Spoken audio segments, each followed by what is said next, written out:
તપે પણ તપે નહીં ને ઉપજાવે આનંદ।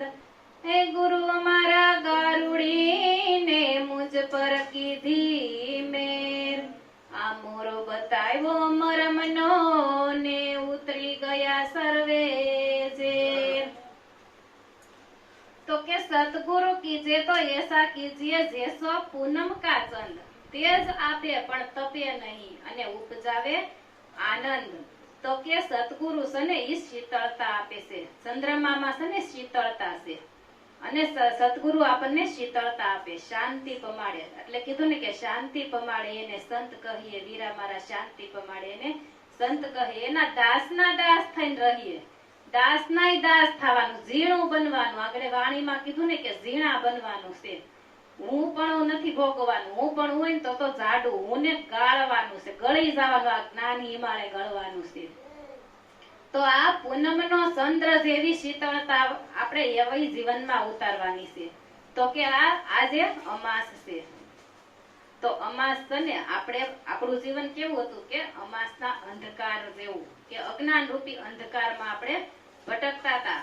પણ ગુરુ મહારાજે આપણને શીતળતા ચંદ્રમા જેવું તેજ આપણને આપી દીધું, તેજમય કરી દીધા। અને આજે અમાસ તો આગળ બેને વાણીમાં કીધું કે સોખા થવાનું। તો આજ પૂનમ છે, અમાસ છે, તો કેટલાય સોખા કર્યા આજે કર્યા હશે ને, ઘણાએ સોખા કર્યા હશે ને હુરા પુરા ને જાયરા હશે। તો એ સોખા કરવાના નથી, સતગુરુ શરણે જઈને સોખા થવાનું છે। ઓલા સોખા તો તમે રોજ રાંધીને ખાતા હોય અને એવા હુરા પુરા કે નવરા બેઠા છે કે વરહમાં એકવાર તમે સોખા જારો ને ખાય। સુરા પુરા કોને કીધા કે જે સુરા થઈ ગયા, આજે સતગુરુ શરણે જઈને પોતાના સ્વરૂપને જાણી લીધું અને જે સુરા થઈ ગયા ઈ પૂર્ણ છે, ઈ પૂરા છે, ઈ સુરા પૂરા। ઓલા સુરા પૂરા તો ક્યાંય બિચારા ઠેકાણે અહીંથી ખોળિયું ખાલી થયું ને એટલે બીજું ખોળિયું એને ધારણ કરી જ લીધું। ઈ કે રોડ ઉપર રખડતા ન હોય, આ ઘર ખાલી કરવું હોય ને તો બીજું ઘર સામું હોય તો જ ઘર ખાલી થાય, નકર કે રોડ ઉપર રખડતા આપણે નથી। કારણ કે આપણે ભાડે રહેતા હોય તો મકાન માલિક એમ કે 1 તારીખે મકાન ખાલી કરજો, તો આપણે પેલા આપણી સગવડ કરીએ પછી ઓલું ઘર ખાલી કરીએ। એમ આ દેહનો જન્મ મરણ છે, આત્મા તો અજર અમર છે, ઈ જન્મ તો મરતો નથી, પણ એને ઠેકાણું પાછું તો કે જ્યાંથી તમારું પાછું અત્યારે આ સંતોષ ને એનું જીવન પાછું નવેસરથી નાનપણથી, જેમ ધ્રુવ ને પ્રહલાદ ને ભક્તિ લાગી નાનપણમાં, એવી રીતે આ દેહ છે એનો જન્મ મરણ છે, આત્મા તો અજર અમર છે, પણ એને રહેવાનું ઠેકાણું તો જોઈ ને। એટલે આ ખોળિયું ખાલી કરો એટલે બીજું સામું ઠેકાણું હોય જ। પણ ક્યારે તો કે આપણને એવી સતગુરુના શરણે જઈને પૂર્ણ જ્ઞાન થયું હોય ને તો એ આપણને ઈ સુરાપુરા કોને કહેવાય, સોખા કોને કહેવાય। તો આજ નિવેદ કર્યા, ગણપતિ તૈનથી કેડે હશે, કેટલાય લાડવા, દહદી, સેવાન, પૂજાન, ભક્તિ, એટલી ભક્તિ કરશું ને કે ભગવાન દહદી જ હોય, પછી કોઈ દી ભગવાન હોય જ નહીં, એટલી ભક્તિ કરીએ।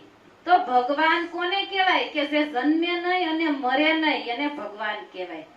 અજન્મા છે તો આપણે મૂર્તિ ઘડી, પાછી આપણે લઈ આવી, પધરામણી કરીએ, પાછું દહદી થાય ને એટલે વિસર્જન કરવા જાય, એટલોય વિચાર ન થાય કે જન્મે ને મરે એને ભગવાન નો કહેવાય।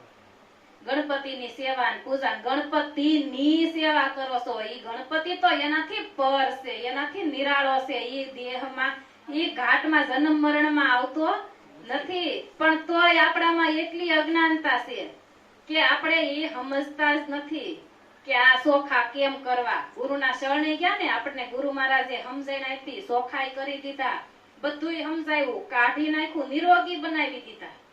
એટલે કીધું ને કે જ્યાં જ્યાં દેખું ત્યાં ત્યાં રોગી, રોગ રહિત મેરે સતગુરુ જોગી।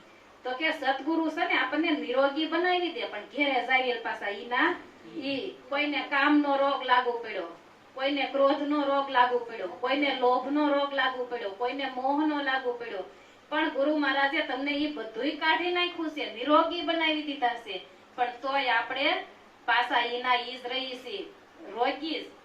કારણ કે નિરોગી થવાનું કીધું છે, નિરોગી કરી દીધા, પણ પાછા બહાર જાય ને એટલે ઓલું ઘોડું હોય ને એક નદી કાંઠે, એનામાં ઓલા બંગાહું હોય, એટલે નદીમાં જાય ને એટલે બંગાહું બહાર કાંઠે વી આવે, કાંઠે રહી જાય, પણ પાછું બહાર આવે ને પાછું બંગાહું સડી જાય.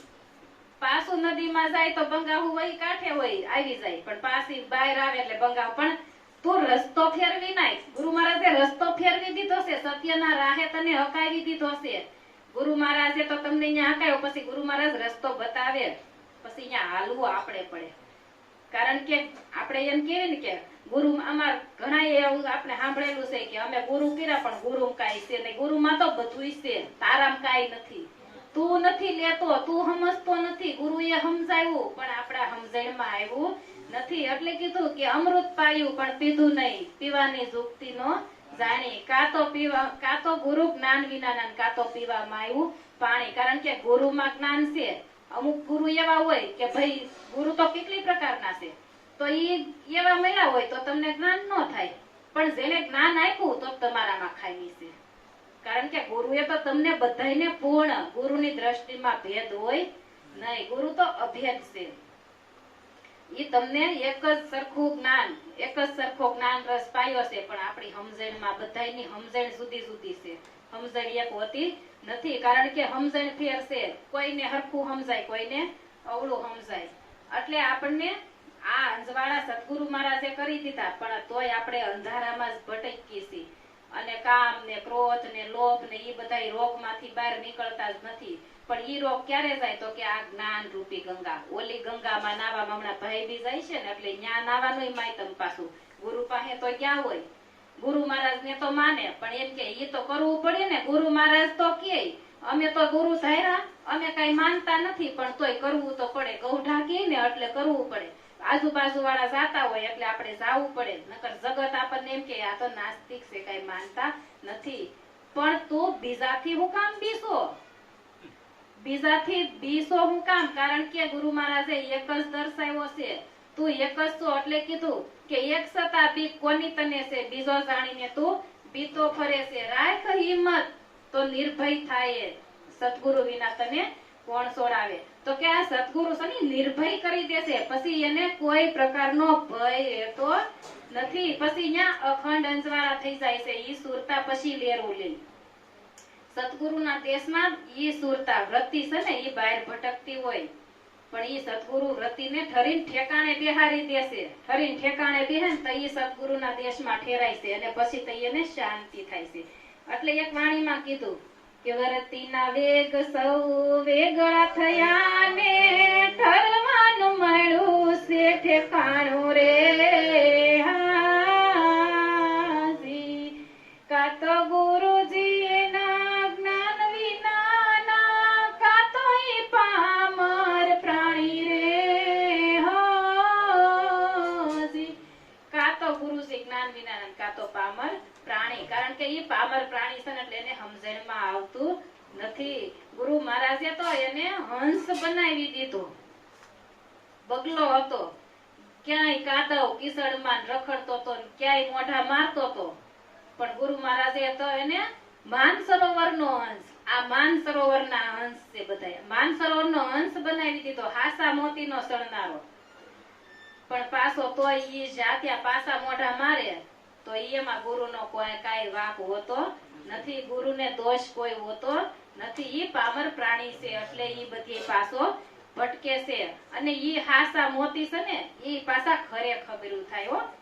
સત્સંગમાં જાય, માથા ડોલાવે, ગુરુ કે એમ કરે, પણ પાછા જઈ કસોટી પડે ને તો ખરા ઉતરે ને ઈ હાસા નંગ છે. એટલે કીધું કે હીરલા રણમાં હો માય માથે ઘણા કેરામાં ફૂટે ઈ તો ફટક્યા કેવાય, ખરાની તો ખરે ખબરું થાય.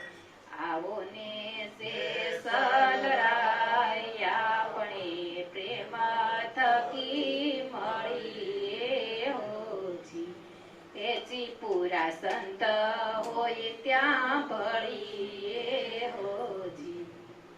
તો કે હીરલા એરણમાં હો માય માથે ઘણ કેરા કા ફૂટે ઈ ફટક્યા. ઈ ખરા સમયે જે પાર ઉતરે ને ઈ ખરા મોતી છે, હાસા મોતી છે. તો કે એક મોતી કેટલી પ્રકારના હોય, પણ ઈ ફૂટી જાય. માથે વજન માથે ઘણના ઘા થાય ને એટલે ફૂટે. પણ અને એવી રીતે ઈ તો એક દ્રષ્ટાંત છે. પણ ઈ આ સંતો છે ને ઈ આ શિષ્યો હોય ને એની કસોટી જઈ થાય ને એમાં જે પૂરા ઉતરે ને ખરા ઉતરે ને ઈ ખરા છે. અને ઈ તરે છે કરોડોમાં કોક તરે. શિષ્યો તો ઘણાય હોય, અમુક સંત ને 500 શિષ્યો હોય, અમુક ને 1000 હોય. પણ એમાંથી પછી જઈ કસોટી થાય ને તો વાહે પછી કોઈ વધે નહીં. કદાચ વધે તો એકાદો વધે ઈ ખરો ઉતરે, બાકી તો બધા ફટક્યા મોતી જેવા કહેવાય. અને એને પછી અંજવાળા થતા નથી. એટલે એવી રીતે એક દ્રષ્ટાંત છે. એક વખત બધાય ડ્રાઈવર હોય ને એને મીટિંગ કરી કે આપણને તો બધી ટ્રાફિક આમાં નડે છે કે પોલીસુ વાળા ઉભા હોય ને શોક્ષાર નડે.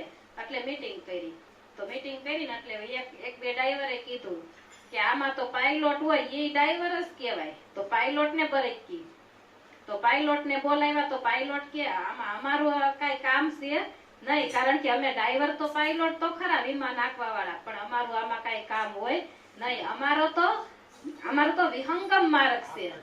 અમારો માર્ગ આ છે નહીં, કારણ કે તમને આ બધું નડે છે એમ આપણને આ બધું ટ્રાફિકો. કારણ કે જો આ ગણપતિ એવા ઈ ટ્રાફિક નડશે, આ સોખા જાયરા ઈ નડી, પાછા કકડાટ કાઢશે ઈ નડશે. કકડાટ આમાંથી કાઢો તો કાંઈ કરવું પડશે નહીં. એટલે ઈ આપણો વિહંગમ માર્ગ છે. ઈ માર્ગમાં સડી જાવ. સંતોએ સીધા લીપમાં બેહાર્યા, તોય દાદરા સડીને જાવ તો તમારો વાંક છે. તન તોડો તો તમારો વાંક છે. સીધા લીપમાં સડીને ઉપર વ્યા જાવ. આ સીધો રસ્તો કોણીનો હથેળીનો લાડવો છે. ઓલા તો મહેનત કરીને સંતોએ બધાએ મહેનત કરી અને આપણે કાંઈ કરવું પડતું નથી. એટલે કીધું કે અગમ ઘરનો વાસી રે તું સોય, અગમ ઘરનો વાસી હોજી, જાણ્યા વિના તું ફરતો ફરે છે, જાણ્યા વિના તું ફરતો ફરે છે, બદરી ખેતર ને કાશી રે તું સોય, અગમ ઘરનો વાસી હોજી. તું અગમ ઘરનો વાસી છો અને તું બધુંય જાણ્યા વિના આ અગમ ઘરનો વાસી છો, પણ તું તારું ઘર જાણતો નથી અને પાછો શાબાશારી કોઈ બહાર ભટકશો. કારણ કે જ્યાં સુધી આપણને ખબર નથી ત્યાં સુધી આપણું ભટકણ છે. પણ એકવાર સમજણમાં આવી ગયું પછી ભટકણ મટી જાય. પણ તોય અમુક મારી જેવાને કથણી બકણી બંધ જ નથી થતી. પછી સમજ્યા કેડે કથણી બકણી બંધ થઈ જવી જોઈએ, પછી મટી જવું જોઈએ. કારણ કે આપણે કુંવરજી મહારાજની ઘેરે જવું છે. મારે આવું હતું તો ઘેરેથી નીકળું ને એટલે આપણું બોલવાનું હોય ચાલુ કે કુંવરજી મહારાજની ઘેરે જવું છે, ને ચાલવાનું ચાલુ હોય. બોલવાનું ને ચાલવાનું બેય ચાલુ છે. પણ પછી પાછા રસ્તામાં હોય ને ત્યાં સુધી ચાલવાનું બોલવાનું હોય. ઘેરે આવી જાય પછી બોલવાનું બંધ થઈ જાય અને ચાલવાનું બંધ થઈ જાય. પછી કથણી બકણી બધું મટી જાય છે. ચાલવાનું ને બોલવાનું બંધ થઈ જાય છે. પણ આપણું તો તોય બંધ નથી થતું. તોય દોટું કાઢી ઘર આવી ગયું તોય ઘર ક્યાં. પણ તારું ઘર તું તારા ઘરમાં જ છો. હવે આપણા ઘરમાં રહીને આપણે એમ કેવી કે મારું ઘર ક્યાં, તો કોઈ ગાંડા ક્યાંક નો કે, તો પછી આપણું બંધ જ નથી થતું. તો આપણને આ સદગુરુ મહારાજે અખંડ અંજવાળા કરી દીધા છે. તો કે આ અખંડ અંજવાળા કઈ થાય? તો કે જઈ સદગુરુ મળે ને તઈ. અને એને પછી રોજ દિવાળી હોય, એને પછી કઈ હોળી કે કઈ આવતું નથી. એટલે સવારામ મહારાજે એક વાણીમાં કીધું છે, સતગુરુ ના રે શરણમાં મારે કાયમ રે દિવાળી, હરિ ગુરુ ના રે શરણમાં મારે કાયમ રે દિવાળી, કદી ન જોઈ સંતો રે અંધેરી. પછી એને રોજ દિવાળી હોય. પછી એને અજ્ઞાન રૂપી અંધકાર આવતું નથી. અજ્ઞાન રૂપી રાત એને નીકળી ગઈ અને એને કોટી કરવી ભાણ ઉગી ગયા. પછી એને અખંડ અંજવાળા થઈ ગયા. આપણે અજ્ઞાન અંધારું હોય એને ખોબે પછી ઉલેસવું પડતું નથી. પછી તો અચાનક અંધારું પ્રકાશ થાય ને એટલે અંધારું વયું જ જાય, એવું ઊભું રહેતું નથી. જ્ઞાન રૂપી પ્રકાશ થાય ને પછી અંજવાળા થઈ જાય છે. પછી ત્યાં અંધારું રહેતું નથી, કારણ કે એને પછી પોતાના સ્વરૂપનું જ્ઞાન થઈ ગયું. નિજ સ્વરૂપ કે પોતે તું કોણ છો ઈ પોતાને ખબર પડી ગઈ. ભટકતો તો હું કામ, તો કે પરમાત્માની ખોજમાં. પરમાત્મા કોણ છે ને હું કોણ છું ઈ બે એને જુદો ભાસ થતો હતો, પણ એને પરમાત્માની ઓળખાણ થઈ ગઈ. પછી અહીંયા બે મટી જાય અને હું તું ને તે એક થઈ જાય છે. પછી અહીંયા જુદું રહેતું નથી. આટલું બોલી મારી વાણીને વિરામ આપું. બોલો સત્ય ગુરુ મહારાજની જય.